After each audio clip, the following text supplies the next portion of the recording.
irmãos, a paz do Senhor Jesus. Aproveitando que os irmãos estão de pé, abra sua Bíblia no livro de Esther, capítulo de número 6.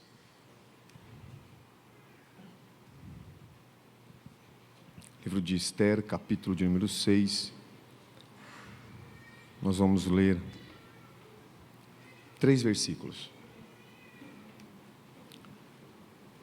Naquela mesma noite fugiu o sono do rei, então mandou trazer os livros das memórias, das crônicas, e se leram diante do rei. E achou-se escrito que Mardoqueu tinha dado notícias de Bigtã e de Teres, 2 eunucos do rei, dos da guarda da porta, de que procuraram pôr as mãos sobre o rei Assuero. Então disse o rei: que honra e galardão se deu por isso a Mardoqueu. E os jovens do rei, seus servos, disseram: coisa nenhuma se lhe fez. Tome seu assento. Queridos, para mim sempre é um presente de Deus poder estar com vocês. Estar aqui nesta casa é revigorante. O carinho dos obreiros, os pastores, que são amigos, são companheiros, pessoas a qual eu já vivi muitos milagres aqui. E eu quero deixar minha gratidão aqui a todos vocês, ao presidente da nossa convenção, Comadre Leste, pastor Célio Teago. Bom te ver, pastor. Você está devendo ir para Coité, mas eu perdoo. Logo, logo só aparece lá. Pastor Marcelo, meu amigo, e tantos outros aqui, se eu for citar nome, Josué. Mas em especial eu quero deixar minha gratidão ao pastor Carlinhos. Eu chamo ele de Carlinhos porque eu tenho ele como pai. Eu quero ser grato pela sua vida, pastor, pela sua boa mão de bênção sobre o nosso ministério em Coité e sobre a sua mão de misericórdia estendida. Que o Senhor sempre continue também com as mãos dele estendidas sobre o Senhor, sobre a sua família e filhos. E gratidão por receber a nós aqui. Nós estamos muito felizes, tá bom? Em poder estar aqui. Nos acompanha os obreiros, já foi falado aqui. Pastor Jardel é o pastor local, né, da igreja. Evangelista Genivaldo, ele vai assumir uma congregação que é fruto da semente. Nós estamos terminando lá, né, Jardel? Estamos terminando a congregação, está ficando linda. E logo, logo a gente manda para o senhor ver. Tá bom? Queridos, a viagem dessa vez, ela foi um pouco conturbada. É muito difícil a gente ter uma viagem conturbada para cá. Geralmente, é uma viagem rápida e bem tranquila. Visto que nós viajamos à noite. Mas ontem nós saímos de casa por volta de 5:30 da tarde e fomos até Capim Grosso para atender o culto de ensino ali, junto com o pastor Joélio e a pastora Cláudia. Então todas as quarta-feiras nós fazemos este caminho. A minha esposa atende os pacientes em Valente e eu passo lá, pego ela e de lá nós vamos para Capim Grosso. Então a nossa vida de quarta-feira é essa. E ontem nós fizemos a nossa rotina, passamos na casa do pastor Joélio, inclusive mandou abraço ao pastor, a todos os obreiros e a toda a igreja. Tomamos um banho, jantamos e fomos encontrar os nossos amigos na cidade de Riachão. Saímos de lá e na estrada eu gosto muito, eles ficam tirando sarro de mim, brincando, não sei como é que fala aqui, porque eu gosto de ficar buzinando para os caminhoneiros e dando jogo de luz e vai brincando. E a gente vai fazendo amizade na estrada pelas luzes, né? É um jeito que eu tenho e a gente faz amizade e para nos postos, conversa. Ah, você é do Renegade, ah, você é ali e tal. E a gente vai conversando. E nessa viagem em particular, quando nós passamos de Feira de Santana, passou 3 carros. Um Onix, um outro Renegade branco e uma SW4 branca. E eu e o pastor Jardel sempre andando muito junto, nós íamos com 2 carros, e eles estavam relativamente devagar em relação a nós. E todas as vezes que a gente passava eles, nós parávamos em algum lugar na frente, demorava um pouquinho, eles passavam de novo. A gente tornava a alcançá-los, passava e parava, e daqui a pouco eles passavam de novo. Por volta de 5 da manhã, já estávamos um pouco cansados. Nós passamos eles, e de repente eu resolvi parar para ir no banheiro, naquele ponto de apoio da rodovia pedagiada. E eles passaram. E nós ficamos ali e brincamos, porque eu parei num lugar para pegar copo descartável, e a mulher me cobrou R$2 em 4 copos descartáveis. E aí o pastor Jardel entrou no ponto de apoio, pegou um bocado de copo assim, ficou: estou vendendo copo por R$2, quer comprar, pastor? E a gente ficou ali brincando. Quando a gente saiu, nós rodamos praticamente 20 quilômetros. De longe eu avistei uma luz apagada. Eu aumentei o farol e comecei a ver algumas coisas no chão.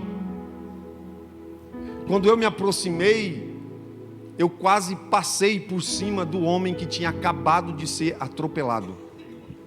Eu consegui desviar, o pastor Jardel vinha logo em seguida, também quase passou por cima. Nós paramos o carro e voltamos. E fomos ver como é que o pessoal estava.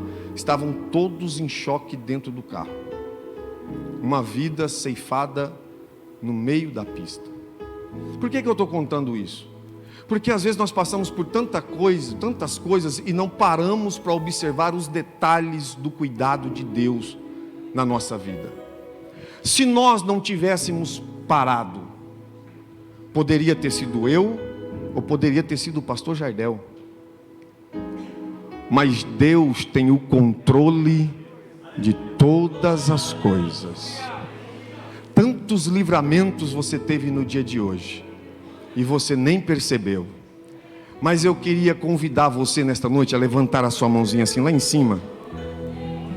Posso fazer? Não posso, pastor? Segura a sua mão lá em cima e eu quero que você diga bem forte: eu sou lavado pelo sangue de Jesus. Eu sou salvo. Eu sou próspero, eu sou abençoado, eu sou curado, eu tenho o Espírito Santo em mim, eu tenho o fôlego da vida. Minha casa é a melhor casa de João Molevade, porque Jesus habita nela. Aleluia. Aleluia. Gratidão, Senhor, pelos livramentos. Olhe para a sua Bíblia, eu tenho uma palavra de Deus para o teu coração.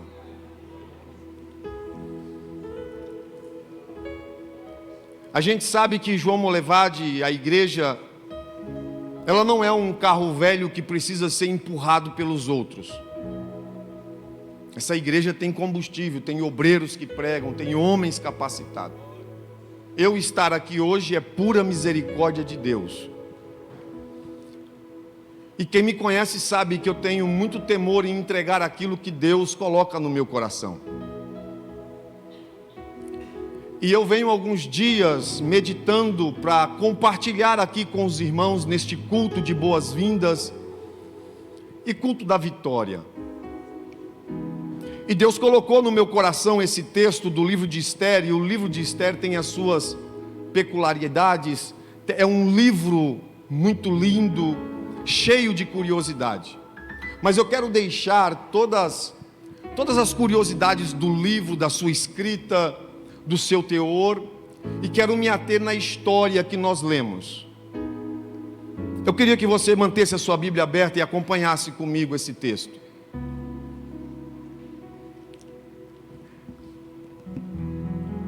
O texto está dizendo que é uma noite. A noite chegou. Nesta noite tem alguém que não consegue dormir porque o sono fugiu. Não se tem sono. Ainda que se tente, não consegue dormir. E eu me dirijo aos meus colegas e companheiros: quantas noites a gente não consegue dormir? A gente dobra o joelho, ora, folheia a Bíblia e pedimos ao Espírito Santo. Existem noites que são assim. Você que está aqui dentro também entende o que eu estou te falando. Mas nesta noite o sono foge, e uma tática que soava como um calmante era trazer o livro das memórias. Então lia-se tudo aquilo que tinha se feito, e então o coração ficava em paz e o rei poderia dormir.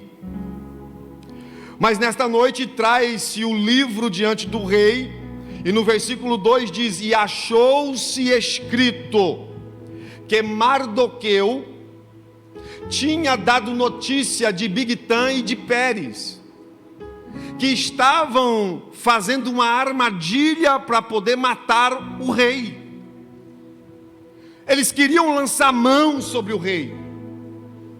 E quando Mardoqueu descobre isso, ele consegue impedir. Ele avisa o rei. E o versículo de número 3, ele me chama a atenção, porque ele tem um detalhe especial. Porque ao invés do rei ficar calmo, ele vai ter dúvidas dentro de si e vai fazer uma pergunta: o que fizemos para esse Mardoqueu? Qual o penhor que nós demos a ele? Qual a honra que nós fizemos a ele? Qual foi o valor do galardão, ou o tamanho desse galardão que nós demos para esse homem Mardoqueu que salvou a minha vida? E aí um dos jovens se levanta, que era servos do rei, e disse assim: nada se fez. Eu tenho para mim assim como um tom que ele se levanta de deboche e diz: você recebeu o livramento e não fez nada por ele. A cabeça do rei se movimenta. E eu comecei a olhar a vida de Mardoqueu e o estado que ele vivia, e como ele poderia ter esperado algo por seu benefício ao rei, mas pelo contrário, Mardoqueu está vivendo crises terríveis, tempestades que não terminam. Seu povo está sendo atacado, ele próprio está sendo atacado. E ele olha para si e diz: tudo que eu faço não teve pagamento. E eu quero abrir um parênteses aqui para te dizer que Deus nunca vai pagar você pela sua obra no dia que você quer que Ele te pague.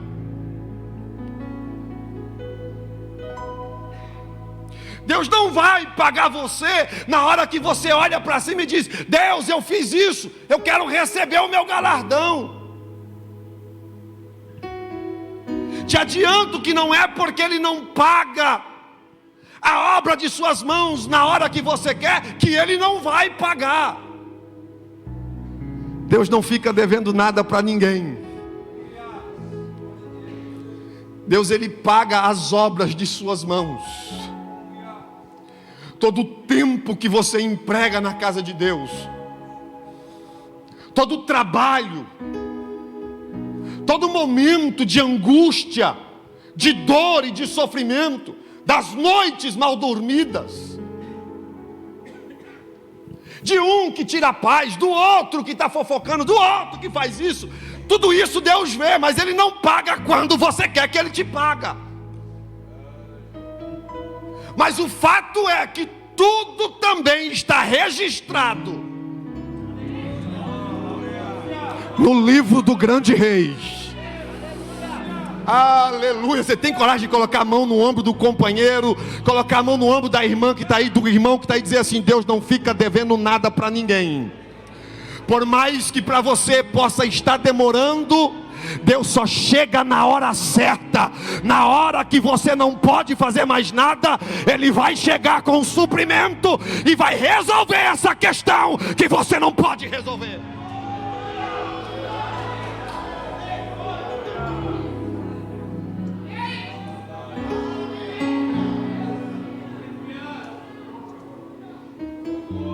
Então nós servimos a Deus não é pelo que Ele paga para nós, mas é pelo amor e pelo carinho que Ele tem por nós.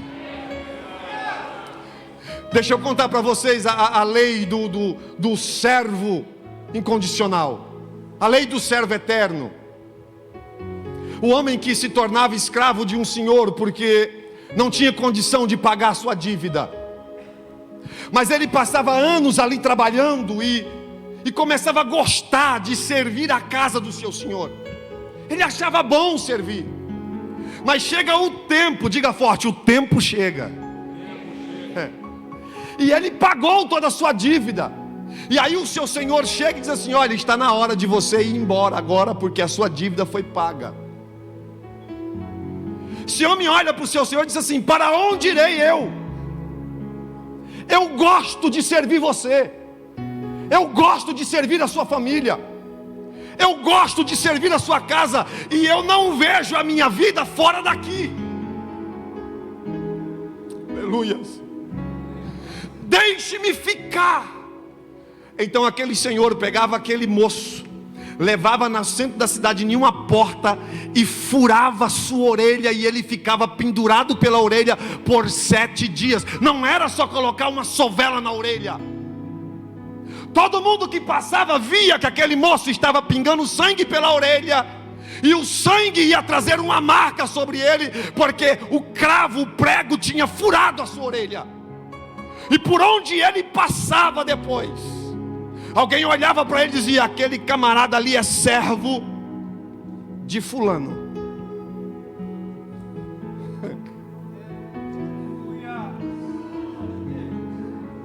E a maior raiva de Satanás é exatamente isso aqui. Porque tudo que as pessoas fazem para trabalhar para Satanás, aparentemente ele diz que paga, mas Satanás é um enrolão, ele não paga ninguém.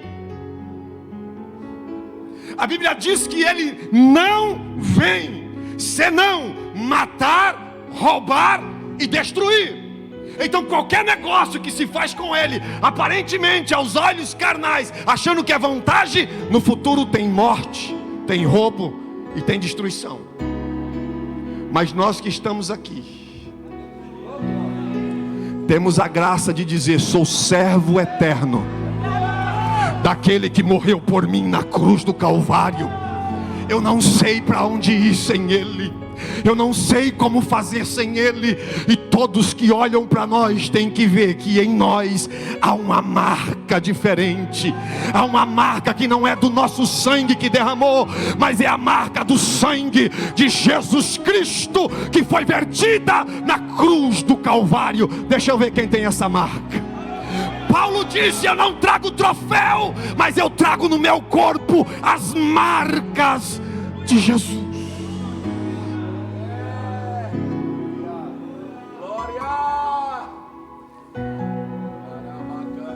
Então de uma coisa eu te digo e tenho certeza: tudo que você fizer, Deus vai te pagar. Quando você deposita sua confiança nele, Ele não deixa você sem receber. Ele não deixa você sem a honra. E Ele não deixa você sem ser o homem que será galardoado. Ele tem galardão. Agora, escute o que eu vou te dizer para você não dizer que estou dizendo heresia. O dízimo e a oferta em si só não traz prosperidade a ninguém. Mas quando eles são munidos de princípios e de obediência ao líder ou à autoridade espiritual sobre a sua vida,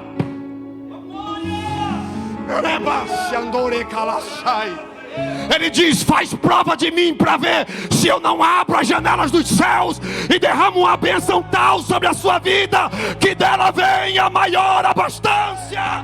Deus não trabalha com partes daquilo que Ele diz, Deus trabalha com princípios. Você pode levantar sua mão para cima, mas levanta mesmo e diga: é princípio. Princípio de obediência, princípio de andar no padrão da doutrina, princípio da honra. Oh, meu Deus do céu, aleluias. Se eu não honro, como quero ser honrado?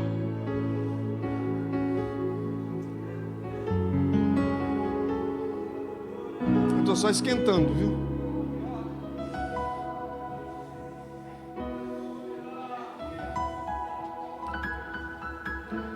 Então deixo claro isso aqui: Deus nunca vai pagar você no dia que você quer que Ele te pague. Deixa eu dar alguns exemplos. O povo está no Egito, e lá eles trabalham, mas Deus disse: eu só vou pagar depois de 400 anos e acabou, não pago antes. Depois de 400 anos Deus chega e paga, e a Bíblia diz que o povo sai cheio. Os cobradores chegam para Pedro e dizem assim: Pedro, o teu mestre não paga as de dracmas. Ele disse: paga. Pedro errou aqui, porque o livro de Mateus começa dizendo que Jesus Cristo, Ele é filho de Davi e filho de Abraão. Logo, se Ele é filho de Davi, e o cego registrou isso, que Ele é filho de Davi, então eu preciso entender como é a casa de Davi. E por que a resposta de Jesus foi uma outra pergunta para ele: de quem cobra os impostos? Dos súditos ou dos filhos? Pedro diz: dos súditos. Jesus responde de novo: logo os filhos estão livres. Mas para não ficar escandalizado, pegue a vara de pescar, vai ao rio e pesque um peixe, e nele vai ter: pague você por mim e pague por ti. Qual o segredo? É que no dia que Davi derrubou Golias, a Bíblia diz que o mérito era a sua casa ser enriquecida e a sua família ser isenta de impostos. Então logo Jesus pergunta para Pedro: eu sou quem? Súditos ou eu sou filho? Nós precisamos olhar para a Bíblia com um olhar de atenção e entender de uma vez por todas que ela não é um jornal, e que a Bíblia também tem suas fases de interpretação. Como assim, pastor? Eu preciso entender que antes da cruz eu sou ovelha alimentado no pasto de Jesus, mas depois da cruz eu sou filho assentado à mesa. Tem mais algum filho aí? Tem mais alguma filha? Se tem filhos aqui, não importa se você é pastor, se você é evangelista, se você é pregador, se você é doutor, mas se você perdeu o título de filho do Rei dos Reis, me desculpe. Aleluias. O maior título que temos é ser filho dele. Nós precisamos entender que antes da cruz nós precisávamos do Cordeiro para a expiação dos nossos pecados. Mas depois da cruz nós não precisamos mais de Cordeiro. É por isso que João está preso na sua visão em Apocalipse capítulo 4 e capítulo 5. Eu chorava muito, e quando trouxe, eu olhei e vi um cordeiro, e aí diz assim: olha aqui, o leão da tribo de Judá. Você tem coragem de levantar sua mãozinha assim lá em cima e dizer: eu tenho consciência disso, que o cordeiro não tem condição de lutar por mim. Cordeiro não coloca medo em ninguém. Cordeiro não coloca ninguém para correr. Mas depois da cruz eu posso contar com o leão da tribo de Judá, que só basta ele abrir a boca, que ele coloca os inimigos para correr. Só basta ele abrir a boca, que a terra treme.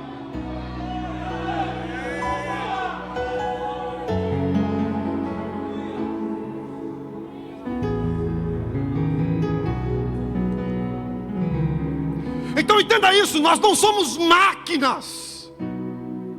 Nós somos seres humanos, cheios de falhas, defeitos. O que muda é que nós somos homens, temos mulheres no nosso meio, que são pessoas de fato sim comuns, mas com uma tarefa incomum.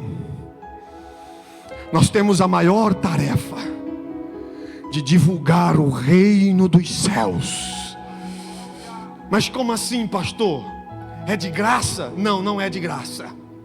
Hebreus capítulo 6, versículo 10, ele diz assim: Deus não é injusto, aleluias, para esquecer das obras de vossas mãos. Então não me interessa como você chegou aqui hoje, não me interessa quais são as suas frustrações, mas tem coragem de olhar para as suas mãos? Tem coragem? Se você tem coragem de olhar para as suas mãos, você vai esquecer de algumas obras que você realizou. Mas os céus estão dizendo: eu tenho registrado tudo que você já fez, e eu não sou injusto. Eu posso ser injusto com você, sua família pode ser injusta com você, seus parentes podem ser injustos com você, pessoas que você jurava fidelidade podem ser injustas com você. Mas quem está dizendo é Deus. Deus não é injusto para esquecer. Só quem acredita nisso aqui, diga para alguém: Ele não está esquecido de você. E Ele te trouxe aqui nessa noite para dizer que eu estou lembrando das obras de vossas mãos, e nenhuma delas vai ficar sem ser galardoada. Aleluia. Há uma recompensa. Eu estou sentindo a presença de Jesus aqui. Oh, você está sentindo Ele aí? Essa casa não é normal. Essa casa não é sustentada por homens. Essa casa é sustentada por um Deus justo, que enxerga o trabalho das nossas mãos. Não é o trabalho que o pastor Carlos vê, mas Ele está vendo você. Ele está sondando você. Os olhos dele estão acompanhando você, e dele ninguém se esconde.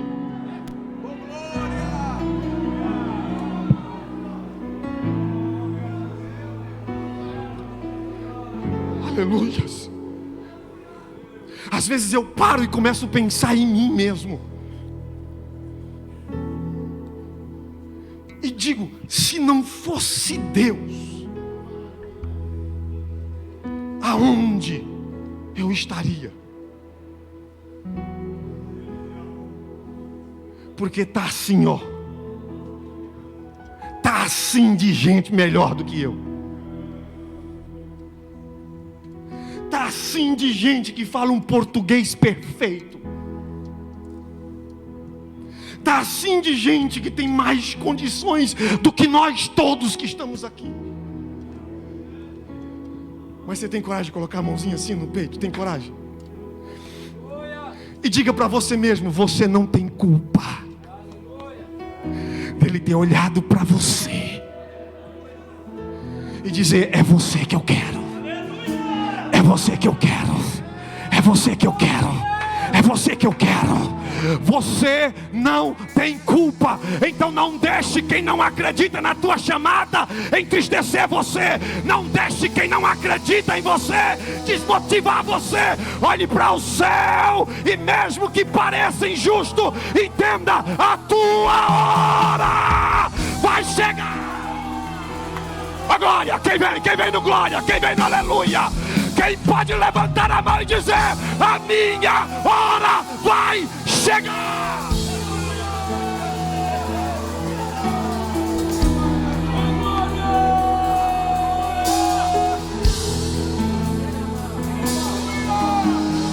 Você só precisa continuar praticando, segundo Crônicas capítulo 15, versículo 7.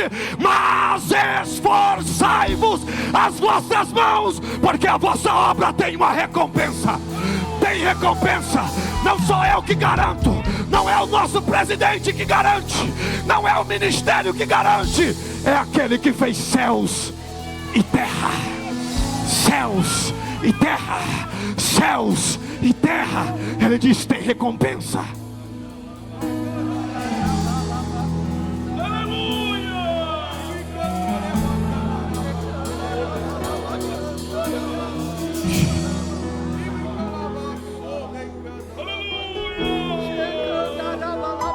Apocalipse 22:12, ele diz assim: eis que cedo venho,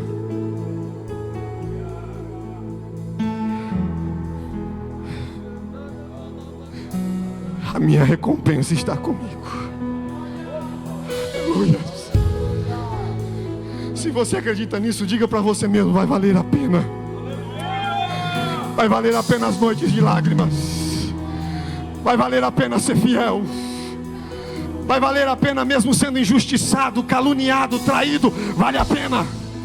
Vale a pena, porque vai chegar o dia em que sua audição vai escutar o soar da última trombeta. Os mortos ressuscitarão incorruptível. Nós que estamos vivos seremos arrebatados e no instante seremos transformados e encontraremos com o Senhor nos ares. Quem espera esse dia? Quem espera? Quem espera? Quem espera? Quem espera? O céu não é lugar de uma igreja fria. O céu não é lugar de obreiro cansado. O céu é lugar de uma igreja avivada. Avivada, obreiros que trabalham.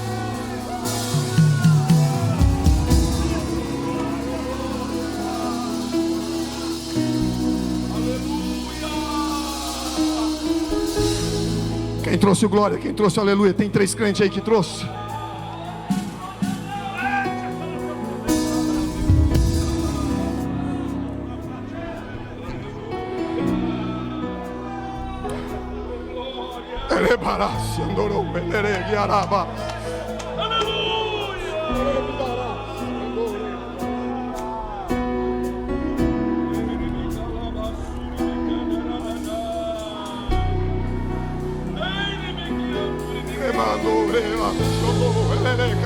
Recebe o que do céu está descendo sobre nós aqui hoje. Recebe o que nesta casa é costumeiro acontecer. A chuva de poder, a chuva de graça, a chuva de consolo, de conforto que vem dele.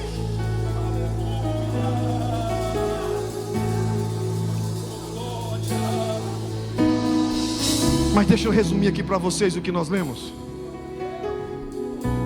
Esther capítulo 2, é só a introdução, mas vamos aqui no texto rapidinho. Esther capítulo 2, versículo 21, começa exatamente aqui o que está acontecendo no capítulo 6. É exatamente aqui que começa o que está acontecendo no capítulo de número 6. E o que acontece? Versículo 21. Naqueles dias, estando assentado Mardoqueu à porta do rei, 2 eunucos dos guardas da porta, Bigtã e Teres, grandemente se indignaram. Agora, por que a gente não sabe? Você já observou que tem gente que você nem sabe e tem raiva de você?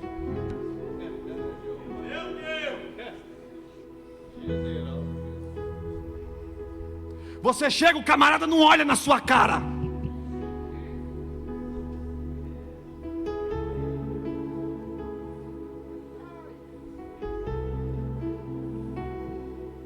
Uma guerra, tem raiva de você. Agora, por que isso acontece? Será que ele tem raiva porque você é melhor? Ou porque queria estar no teu lugar? Quando não fazem reuniões particulares,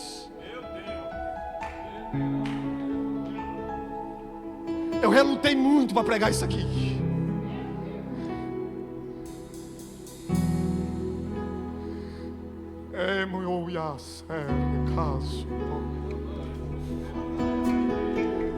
E a raiva é tanta que eles não querem tirar o cargo. Eles querem matar o camarada. Vamos matar ele. Vamos acabar com ele.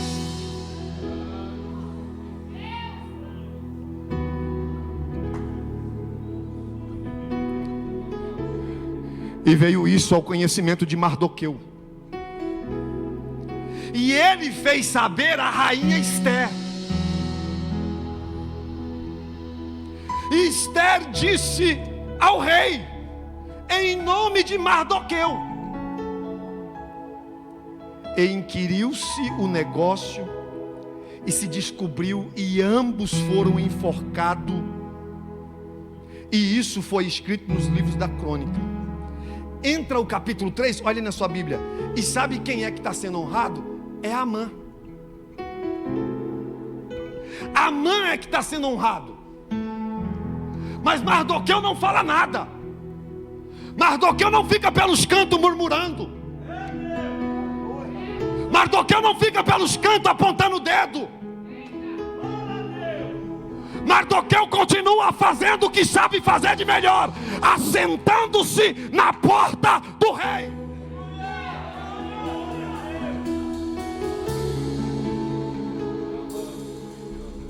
O capítulo 4, olhe para sua Bíblia, é o capítulo maligno de um plano. Mas em cima de todo o plano do inimigo, tem um Deus que tem outro plano superior.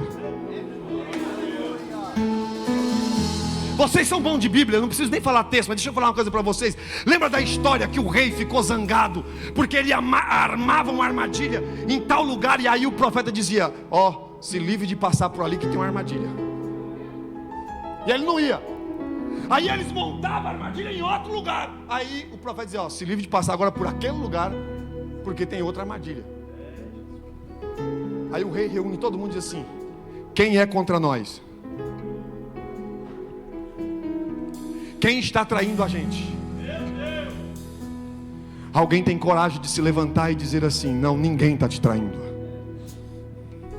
É que lá no meio daquele povo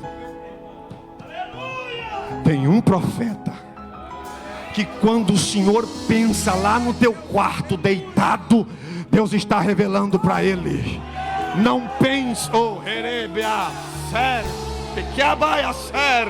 nada fica escondido, porque quando o teu líder bater o joelho no chão, a alma dele vai com você aonde você estiver, e vai vir a revelação da palavra. Quem pode levantar a mão assim? Desfaça, só desfaça, levanta a mão, bate na mão de alguém e diga: cuidado, rapaz, cuidado, rapaz, Deus está de olho em você.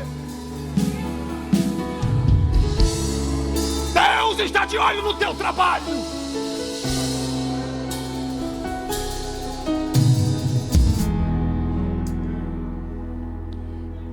Vamos adiantar o capítulo de número 5. Veja, o capítulo, não vou falar sobre o plano, vamos falar do capítulo 5.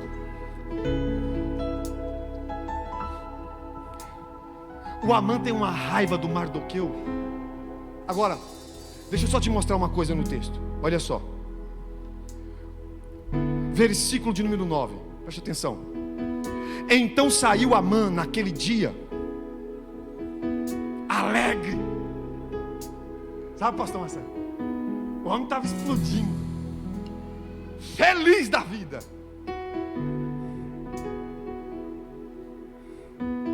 Porém, vendo Amã a Mardoqueu, na onde? Na onde? Um simples porteiro. Porteiro só é lembrado quando se perde a chave. Quer ver o porteiro ser útil de fato e de uma importância terrível? É quando não se tem a chave. Cadê fulano? Onde está a chave? Aí pronto. Agora, Amã, quem é Amã? Olhe na sua Bíblia. Versículo de número 10. Amã, porém, se refreou, veio à sua casa e enviou e mandou vir os seus amigos e Azer e sua mulher, e contou-lhes Amã a glória de suas riquezas. Eu sou bom. Afinal de contas, eu sou pastor também. Eu lembro da história do pastor, saudoso pastor Anselmo Silvestre. Num dia da consagração dos obreiros, ele consagra um moço bem novo, a pastor também. Quando o menino se levanta, ele olha para o pastor Anselmo e diz assim: agora nós somos iguais. O senhor é pastor e eu também sou pastor. O pastor Anselmo coloca a mão no ombro dele, foi o que me disseram, e diz assim: sim, meu filho, nós somos iguais. Você é pastor e eu também sou pastor. A única diferença que separa eu de você são 60 anos de ministério.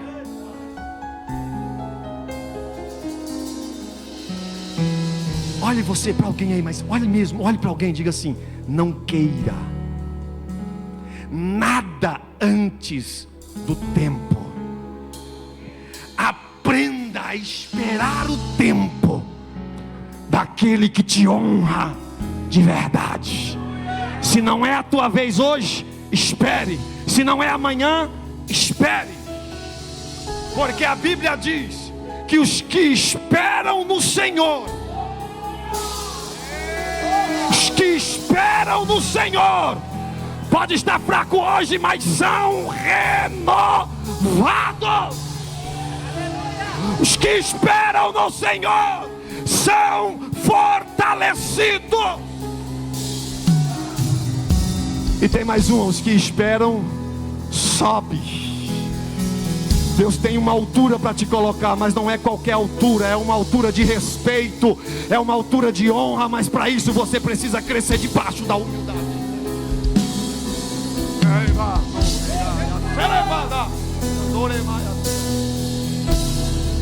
Antes de você correr, antes de você voar como águia, aprenda a esperar o tempo de Deus na tua casa, na tua família, no teu ministério, na congregação que você pastoreia. Aprenda a esperar o tempo de Deus.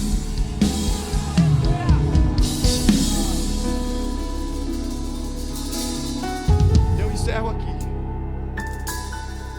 O presbítero Diego ensinou domingo passado da escola dominical sobre 3 mesas. E nós precisamos tomar cuidado com essas mesas. Amã montou uma mesa e só chamou aqueles que ele gostava. Só veio a turma de Amã. Tem uma mesa colocada. E aí tem Adonias também, filho de Davi, que monta uma mesa. Mas na mesa dele não tem profeta, não tem os valentes de Salomão. A turma do respeito não está lá. Tem uma outra mesa também que quem monta é Davi e diz: ei, Mefibosete, você vai comer pão na minha mesa todos os dias. Cuidado em qual tipo de mesa você está se assentando. Cuidado quem é que você está dando de comer na tua mesa. Cuidado qual é o tipo de mesa que você se assenta. Porque a mesa de Adonias é a mesa da condenação. Cuidado com essa mesa, porque ela traz desonra para a tua vida. Mas tem a mesa de Davi, que é a mesa da honra, da provisão. Está dizendo: pode deixar que eu coloco o pão na mesa. Mas se nenhuma dessas duas mesas serve para você, tem a terceira mesa. Diga: qual, pastor? A mesa de Jesus.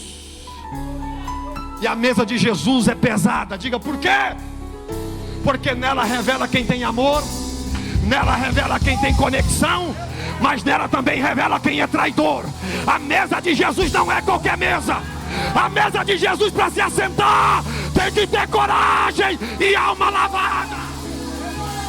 Quem pode levantar a mão para agradecer? E eu venho te convidar nesta noite a se assentar na mesa de Jesus, porque você não vai ficar enganado mais. Ninguém vai te colocar para trás. A mesa de Jesus tem revelação.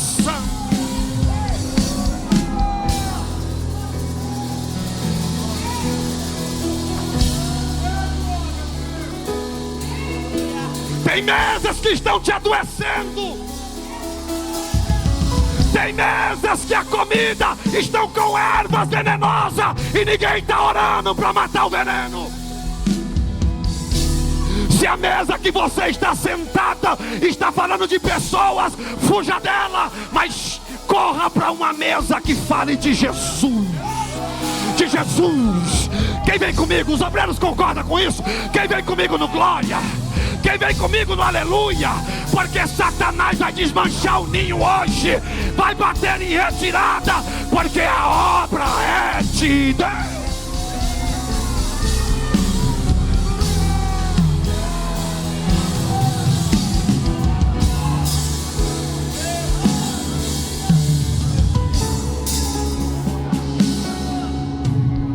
Três minutinhos, pastor, encerra. Preste atenção comigo. Versículo 11. Amã contou a sua glória, as suas riquezas, a multidão dos seus filhos, tudo em que o rei o tinha engrandecido, aquilo que ele tinha exaltado sobre os príncipes, sobre os servos. Disse mais Amã: tampouco a rainha Ester, a ninguém fez vir com o rei ao banquete que tinha preparado, senão a mim. Ele se gaba disso. Eu sou o cara. No versículo 3, olha o que ele diz: porém, tudo isso não me satisfaz. Ele é insaciável.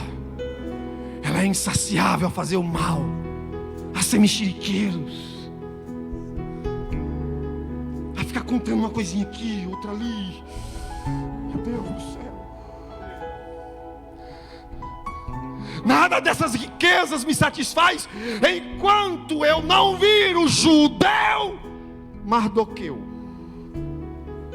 assentado à porta do rei. Versículo 14, ele recebe uma orientação. A orientação é: faz uma forca.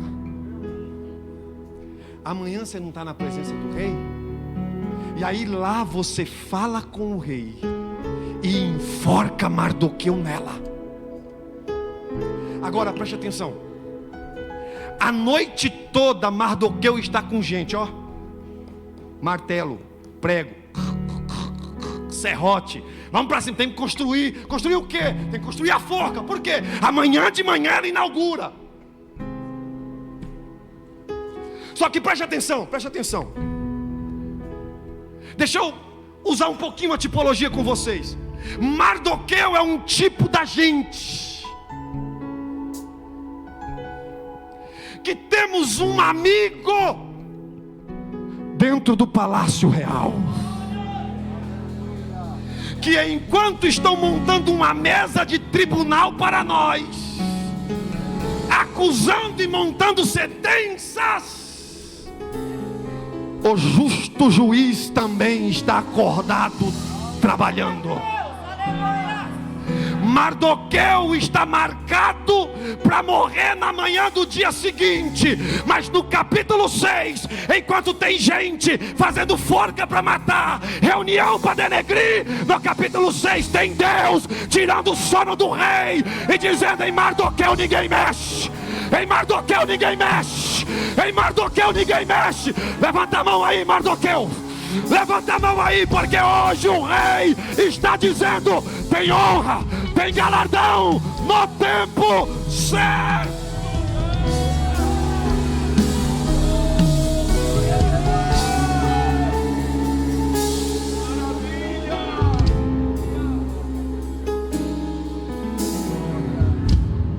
Romanos capítulo 8, versículo 31.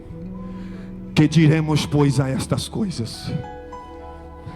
Se Deus é por nós, quem será contra nós? Aquele que nem mesmo seu próprio filho poupou, antes o entregou por todos nós, como também nos não dará também com ele todas as coisas? Quem intentará acusação contra os escolhidos de Deus? Se é Deus quem justifica, pela manhã tem gente dizendo: a forca vai ser usada, mas a noite toda teve Deus dizendo: essa forca não é para o meu escolhido, mas é para você que se assentou numa mesa errada, é para você que está se achando poder. Oh,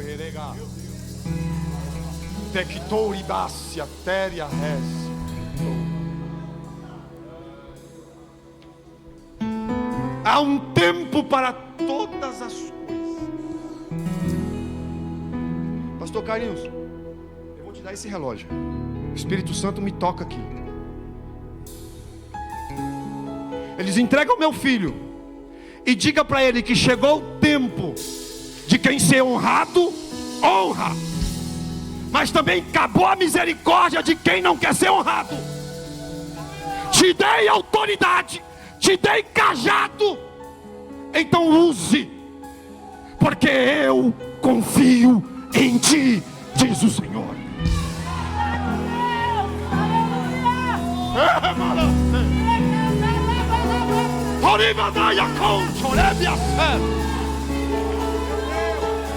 Eu tenho tempo nas mãos, diz o Senhor.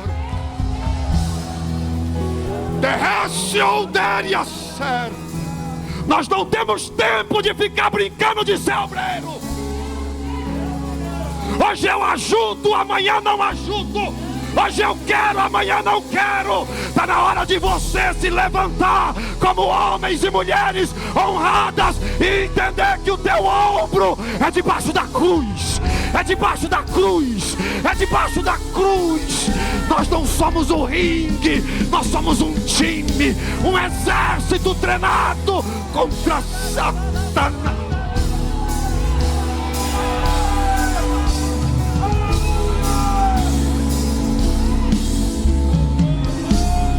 Deus nos abençoe.